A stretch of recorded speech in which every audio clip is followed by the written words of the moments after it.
बिस्मिल्लाहिर्रहमानिर्रहीम। Welcome to CSC 322 operating system concepts. और आज का जो हमारा टॉपिक है उसमें सबसे पहला टॉपिक है कि किसी प्रोसेस का कॉन्टेक्स्ट क्या होता है, कॉन्टेक्स्ट स्विचिंग क्या होती है, और ऑपरेटिंग सिस्टम में कितनी टाइप्स के स्केजुलर यूज़ होते हैं, और स्वैपिंग क्या चीज़ होती है। ये चार चीज़ें आज के लेक्चर में हमने करनी है। जो इससे पिछली वीडियो थी उसके अंदर मैंने आपको बताया था कि किसी प्रोसेस के साथ कितनी टाइप के टाइम एसोसिएटेड होते हैं। उनमें से 5 टाइम्स मैंने आपको बताए थे कि उसका अराइवल टाइम क्या है किसी प्रोसेस का, उसका टर्मिनेशन टाइम या एंड टाइम क्या है, और इन दोनों को आप कहते हैं कि ये क्या है, पॉइंट टाइम्स हैं या टाइम स्टैम्प इन्हें कह दें कि ये फिक्स्ड होते हैं। आपको पता होता है कि ये जैसे ही कोई प्रोसेस मेमोरी में इन होता है तो आप एक स्टैम्प लगा देते हैं कि ये इस टाइम पे मेमोरी में इन हुआ है। जैसे ही कोई प्रोसेस मेमोरी से आउट होता है तो आप एक दूसरी स्टैम्प लगा देते हैं कि ये इस टाइम पे मेमोरी से आउट हुआ है। जबकि ये जो बर्स्ट टाइम, वेटिंग टाइम और आईओ टाइम है, ये प्रोसेस की स्टेट पे डिपेंड करते हैं। हो सकता है कोई ऐसा प्रोसेस हो जिसको बर्स्ट टाइम काफ़ी ज़्यादा चाहिए हो, उसका वेटिंग टाइम कम हो। कोई ऐसा हो सकता है कि जिसका वेटिंग टाइम ज़्यादा रहा हो जबकि बर्स्ट कम रहा हो। कोई ऐसा हो सकता है कि जिसका आईओ टाइम बहुत ज़्यादा रहा हो। तो ये बेसिकली ड्यूरेशन है कि कितने टाइम तक इसने एग्जीक्यूशन किया तो ये बर्स्ट टाइम है, कितने टाइम तक इसने वेट किया मेमोरी में तो ये वेटिंग टाइम है, कितने टाइम तक इसने आईओ किया तो ये आईओ टाइम है। और इन टाइम्स की बेस पे आप टर्न अराउंड टाइम किसी भी प्रोसेस का कैलकुलेट कर सकते हैं। और टर्न अराउंड टाइम बेसिकली ये है कि एक प्रोसेस के मेमोरी में इन होने से लेके उसकी एग्जीक्यूशन फिनिश होने तक का जितना टाइम था उसको आप टर्न अराउंड टाइम कहते हैं। और इसको कैलकुलेट करने के फार्मूले मैंने आपको बताए थे कि या तो एंड टाइम में से अराइवल टाइम को माइनस कर दें या इन तीनों को सम कर दें तो आपको टर्न अराउंड टाइम मिल जाएगा। आज हम देखते हैं कि किसी प्रोसेस का कॉन्टेक्स्ट क्या होता है। तो मैंने आपको बताया था कि जब भी कोई प्रोसेस आपका क्रिएट होता है तो मेमोरी के अंदर क्या होता है कि उसका पीसीबी बन जाता है या प्रोसेस कंट्रोल ब्लॉक बन जाता है। और इस पीसीबी के अंदर क्या होता है कि आपकी जो इंस्ट्रक्शंस हैं जिन्होंने एग्जीक्यूट होना है वो है डाटा को स्टोर करने के लिए डाटा मेमोरी होती है। और डिफरेंट टाइप की मेमोरीज़ हैं जो इन इंस्ट्रक्शन को एग्जीक्यूट होने के लिए चाहिए होती हैं, जैसे स्टैक, हीप, इसी तरह आपकी स्टैटिक मेमोरी चाहिए होती है आपको। मतलब ये डिफरेंट टाइप की मेमोरीज आपको चाहिए। और उसके अलावा हर प्रोसेस की अपने एट्रीब्यूट्स हैं जिसमें उसकी आईडी है, स्टेट है, ओपन फाइल्स उसने कौन सी की हुई हैं, ओपन डिवाइसेस कौन सी की हुई हैं, और काफ़ी सारी जो है ना मैंने आपको बताई थी कि ये सारी इसकी स्टेट्स होती हैं। और टोटल मिला के इस चीज़ को आप क्या कहते हैं कि ये क्या बन गया है, प्रोग्राम या सॉरी प्रोसेस कंट्रोल ब्लॉक बन गया। तो एक्चुअल में जो प्रोसेस भी आपका एग्जीक्यूट होता है या मेमोरी के अंदर आता है तो वो प्रोसेस कंट्रोल ब्लॉक की फॉर्म में मेमोरी के अंदर आता है। अब मैंने आपको ये भी बताया था कि जब कोई प्रोसेस एग्जीक्यूट हो रहा होता है तो उस टाइम पे पीसीबी में से कौन सा डाटा आपकी, जब भी कोई इंस्ट्रक्शन एग्जीक्यूट होती है तो कोरस्पॉन्डिंग मेमोरी एलोकेट हो जाती है। और उस जो भी नेक्स्ट इंस्ट्रक्शन आनी होती है, यहाँ पे मैंने आपको बताया था कि आपके पास पीसीबी के अंदर एक रजिस्टर्स भी होते हैं जो सीपीयू रजिस्टर हैं, और एक प्रोग्राम काउंटर भी होना है। तो जिस इंस्ट्रक्शन ने एग्जीक्यूट होना है वो पहले प्रोग्राम काउंटर पे लोड होती है, और उसके कोरस्पॉन्डिंग जिस डाटा ने भी लोड होना है वो इस मेमोरी से उठ के आपके रजिस्टर्स में आ जाता है। और ये रजिस्टर्स और हीप पीसी का डाटा आपका कंट्रोल यूनिट और मेमोरी यूनिट के पास चला जाता है। और एएलयू इनके ऊपर ऑपरेशन परफॉर्म करता है बेस्ड ऑन इंस्ट्रक्शंस के, जो भी मेमोरी यूनिट के अंदर डाटा पड़ा था उस पर जो भी ऑपरेशन परफॉर्म करना था वो ऑपरेशन परफॉर्म कर देता है। अब चूंकि हम एक प्रोसेस को तो एग्जीक्यूट करवा नहीं रहे, हम मल्टीपल प्रोसेस एक टाइम पे एग्जीक्यूट करवा रहे होते हैं। मतलब थोड़ी देर के लिए एक प्रोसेस एग्जीक्यूट हुआ, थोड़ी देर के लिए उसको हम दोबारा मेमोरी में ले आए, फिर दूसरे प्रोसेस को हमने सीपीयू असाइन कर दिया। क्योंकि आपको पता है कि आपकी मेमोरी के अंदर बहुत सारे प्रोसेस हैं, P1, P2, P3, P4। तो एक्चुअल में हर एक प्रोसेस का अपना एक पीसीबी है, तो ये पीसीबी 1 हो जाएगा, ये पीसीबी 2 हो जाएगा, ये पीसीबी 3 हो जाएगा, और ये पीसीबी 4 हो जाएगा। ये हर एक का अपने अपने पीसीबीज बने हुए हैं हर एक प्रोसेस के। अगर इस पीसीबी ने एग्जीक्यूट होना है तो इसके रजिस्टर्स का डाटा जितना भी है और कंट्रोल ये जो प्रोग्राम काउंटर में जो भी इंस्ट्रक्शंस हैं इन्हें हमने उठा के सीपीयू को देना है। और जब हमने इसको वापस लेना है कि भाई ठीक है अब आप बस करें, आप किसी और प्रोसेस को एग्जीक्यूशन के लिए दें, तो आप क्या करेंगे, जो इसकी करंट स्टेट चल रही थी उसको वापस इस पीसीबी के अंदर स्टोर करवा देंगे कि भाई अभी आपका कंट्रोल यूनिट में जो कुछ भी था वो पीसी के अंदर स्टोर करवा देंगे, मेमोरी यूनिट में जो कुछ भी था वो इसके रजिस्टर्स में स्टोर करवा देंगे। तो इस सारे प्रोसेस को आप कहते हैं कि ये आपने क्या किया है, कॉन्टेक्स्ट सेव कर दिया है किसी प्रोसेस का। कि कॉन्टेक्स्ट क्या है कि उसकी रनिंग स्टेट है, किसी प्रोसेस का कॉन्टेक्स्ट क्या है, प्रोसेस कॉन्टेक्स्ट क्या होता है, रनिंग स्टेट ऑफ प्रोसेस। इसे आप कहते हैं कि ये इस प्रोसेस का कॉन्टेक्स्ट है। तो आप इस रनिंग स्टेट को सेव कैसे करवा सकते हैं, आप पीसीबी के अंदर जो रजिस्टर्स पीसी और रजिस्टर्स वगैरह हैं इनके थ्रू आप इन स्टेट को, जो रनिंग स्टेट है आपकी, इसको स्टोर करवाते हैं। और जो दूसरा पीसीबी था उसके रजिस्टर्स और पीसी में जो कुछ भी था आप उसे लोड कर देते हैं। तो अब ये वाला प्रोसेस आपकी एग्जीक्यूशन स्टार्ट कर देता है, जबकि ये वाला प्रोसेस रैम में वापस आके अपना वेटिंग शुरू कर देता है कि अब मेरी बारी दोबारा आएगी तो मैं दोबारा एग्जीक्यूशन स्टार्ट करूँगा। फिर मीन टाइम ऐसा आ जाता है कि इस प्रोसेस का टाइम भी ख़त्म हो जाता है एग्जीक्यूशन का।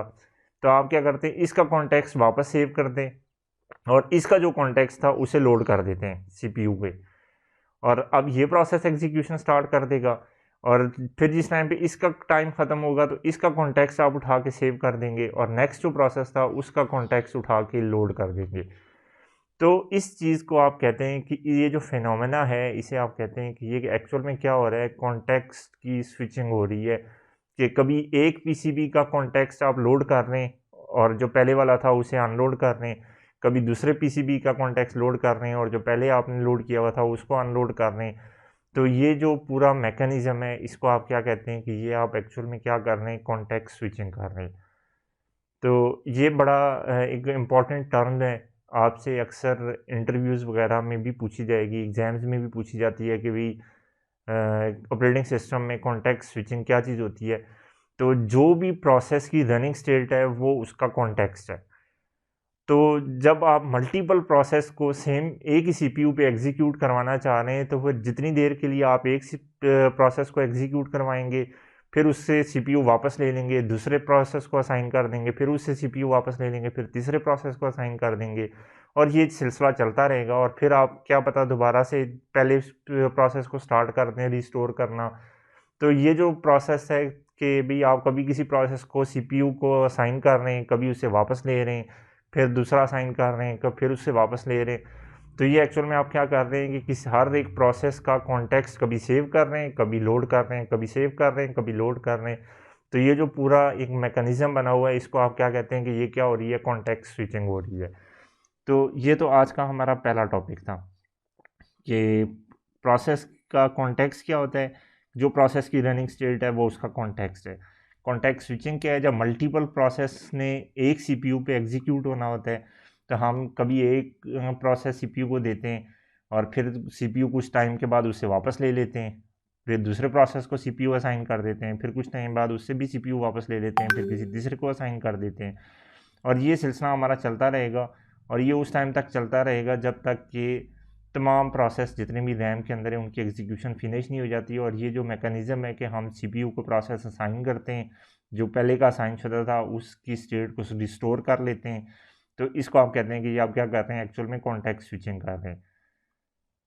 अब उसके बाद नेक्स्ट जो हमारा टॉपिक है इसके ऑपरेटिंग सिस्टम में स्केजुलर कितनी टाइप्स के यूज़ होते हैं, ये हम इससे पहले पढ़ भी चुके हैं। मैं आपको एक दफ़ा फिर रिमाइंड करवा देता हूँ कि आपके पास जो ओवरऑल स्ट्रक्चर है वो क्या है कि आपका एक सीपीयू है और सीपीयू आपका डायरेक्टली कनेक्टेड है मेमोरी के साथ या रैम के साथ। और रैम में क्या है कि बहुत सारे प्रोसेस आपके होते हैं, और रैम के अंदर जो भी डाटा है वो कहाँ से लोड होता है, या आईओ डिवाइसेस से या हार्ड डिस्क ड्राइव से। और हार्ड डिस्क ड्राइव के अंदर बहुत ज़्यादा प्रोसेस पड़े हुए होते हैं, मतलब रैम की बनिस्बत बहुत ज़्यादा आपके प्रोसेसेस पड़े हुए हैं। अब ये मुमकिन नहीं है कि ये सारे प्रोसेस जो है ना एक टाइम पे आप उठा के रैम में लोड कर दें। आपको सिलेक्शन करनी है कि इनमें से पहले किन 40 प्रोसेस को, 50 प्रोसेस को, 10 प्रोसेस को, कितने प्रोसेस मैंने उठा के रैम के अंदर लेके आने। तो ये डिपेंड करता है जी कि आपकी डिग्री ऑफ मल्टी प्रोग्रामिंग क्या है। फर्क किया, अगर डिग्री ऑफ मल्टी प्रोग्रामिंग आपकी 10 है तो इट्स मीन कि आप 10 प्रोसेस को हार्ड डिस्क से उठा के रैम में लेके आ सकते हैं। 50 है तो आप 50 लेके आ सकते हैं, 1000 है तो 1000, और मिलियन है तो मिलियन प्रोसेस उठा के लेके आ सकते हैं।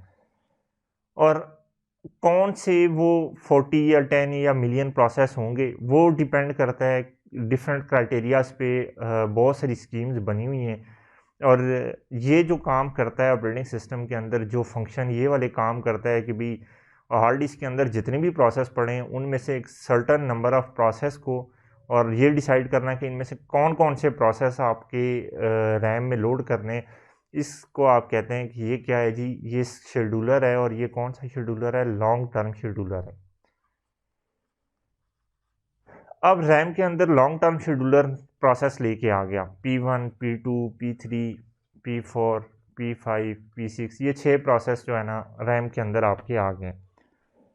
अब इस टाइम पे अब कौन सा प्रोसेस सबसे पहले एग्जीक्यूट होना चाहिए जी? P1 को एग्जीक्यूट पहले होना चाहिए, या P5 को पहले होना चाहिए, P3 को पहले होना चाहिए? अब ये कौन सी चीज़ डिसाइड करेगी? ये भी इसके लिए आपको एक शेड्यूलर चाहिए, और वो शेड्यूलर या वो फंक्शन या वो पार्ट ऑपरेटिंग सिस्टम का जो ये काम करता है उसे आप क्या कहते हैं? Short term scheduler. ठीक है, तो ये दो बड़े कॉमन से शेड्यूलर थे, और आपका ज़्यादातर वास्ता शॉर्ट टर्म शेड्यूलर के साथ ही आगे जाके पढ़ने वाला है कि जब आपको पता है कि रैम के अंदर हमारे पास इतने नंबर ऑफ़ प्रोसेस पड़े हैं, और उनमें से आपने कौन से प्रोसेस को सीपीयू असाइन करना है, और फिर कौन से प्रोसेस का के साथ उसका कॉन्टेक्स्ट चेंज करना है। यानी पहले P1 आप एग्जीक्यूट करवा रहे थे, और उसके बाद P6 करवाना चाह रहे हैं, तो फिर P1 का कॉन्टेक्स्ट सेव करवाएंगे, P6 का कॉन्टेक्स्ट रिज्यूम कर लेंगे, फिर P6 का कॉन्टेक्स्ट सेव करवाएंगे, P3 का कॉन्टेक्स्ट रिज्यूम कर लेंगे। तो ये सारी डिसीजन आपके शॉर्ट टर्म शेड्यूलर कर रहा होता है। अब ये तो अपने प्रोसेस चल रहे थे, रैम आपकी फुल हुई थी। मे बी मीन टाइम पे आपकी आईओ डिवाइस ने कोई इंटरप्ट जनरेट कर दी, यानी आपने कोई यूएसबी प्लग इन कर दी है। अब यूएसबी आपने प्लग इन की, और आपको पता होना चाहिए कि, या फिर आपने पावर वाला बटन दबा दिया कीबोर्ड से। अब इन दोनों केस के अंदर एक नया प्रोसेस क्रिएट होगा, और उसकी प्रायोरिटी इन सबसे ज़्यादा होगी। लेकिन रैम में तो जगह ही नहीं है, रैम में तो ऑलरेडी सारे प्रोसेस फिल हुए हुए हैं। तो अब आपको क्या करना है कि अब ऑपरेटिंग सिस्टम ये करेगा, वो ये डिसाइड करेगा इनमें से किसी एक प्रोसेस को या दो, जितने भी प्रोसेस रिमूव करने पे इसकी जगह बन जाती है इस नए आने वाले प्रोसेस की, P7 की, तो वो क्या करेगा, इनको निकाल देगा। फर्ज किया हम कहते हैं दो प्रोसेस को वो निकाल के हार्ड डिस्क में स्टोर करवा देगा टेम्पोरेरीली, कि P3 और P4 इधर आ जाओ, ये जगह खाली हो गई, तो P7 को उठा के यहाँ पे स्टोर करवा देगा कि भाई P7 आप इधर आ जाओ। और उसके बाद शॉर्ट टर्म शेड्यूलर देखेगा कि इसकी प्रायोरिटी सबसे ज़्यादा है, तो वो इसको उठा के CPU को असाइन कर देगा। तो ये जो काम आपने किया है कि जो ऑलरेडी आपने शेड्यूल किए हुए थे प्रोसेस रैम के अंदर, उनको आपने टेम्पोरेरीली रैम से निकाल के हार्ड डिस्क में डाल दिया है। तो इसको आप कहते हैं कि ये आपने क्या किया है, जनरली भी ये आपने क्या किया है, स्वैप आउट किया है, कि रैम से किसी प्रोसेस को आपने बाहर निकाल दिया है।